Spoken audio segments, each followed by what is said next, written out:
ఇది రామ భక్త హనుమయ్య సన్నిధి కొలిచే భక్తులకెల్లా ఇది పెన్నిది ఓ రామ భక్త హనుమయ్య సన్నిధి కొలిచే భక్తులకెల్లా ఇది పెన్నిది పవిత్రమైన క్షేత్రం ఆ పవన కుమారుని నిలయం పవిత్రమైన క్షేత్రం ఆ పవన కుమారుని నిలయం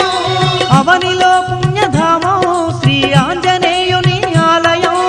అవనిలో పుణ్యధామం శ్రీ ఆంజనేయుని ఆలయం ఇది దీన జనులను ఆదరించే క్షేత్రం దివ్య సుందరుడైన మారుతి మందిరం ఓ రామ భక్త హనుమయ్య సన్నిధి కొలిచే భక్తులకెల్లా